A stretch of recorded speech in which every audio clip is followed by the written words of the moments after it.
This question looks a bit long, but do not worry, once you've drawn the model, it's going to be very easy for you. Now, they said that Debbie and Nick bought the same number of identical books at a bookstore. Then Debbie paid $165 for all the books she bought, but Nick was given a 20% discount. Not fair, maybe he got a membership. Then they said that with this 20% discount, he could buy 3 such books at the original price. What was the price of each book after the discount? Now let's go ahead and draw the model. If Nick was given 20% discount, that means Debbie paid 100%, right? Because she had no discount. So Debbie, we're going to draw Debbie at 100% over here. So at 100%, she had to pay $165. Now for Nick, he was given 20% discount, right? Which means that he only need to pay 80%.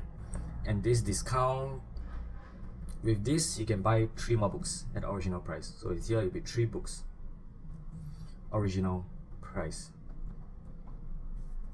With this model, we can do a lot of stuff, right? I want to find out how much did Nick pay.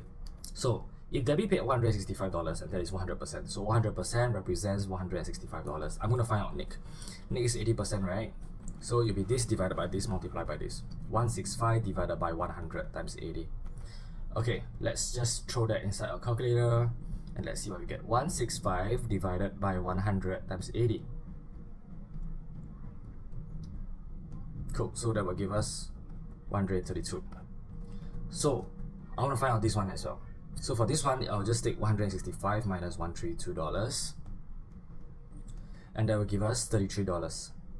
$33 is the amount that he can use to pay for 3 books at original price. They're asking for what is the price of each book after discount. Before discount is 3 books for $33.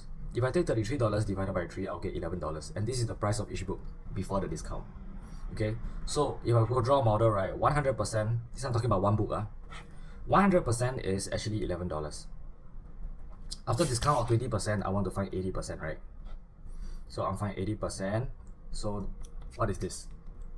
Okay, so from here, after I've drawn a new model, I can put 100% will be $11. Then if I want to find 80%, it will be 11 over 100. This divided by this, multiplied by this, multiplied by 80. So what will that give us? 11 divided by 100 multiplied by 80. Okay, so $8.80. This is quite cheap for a book.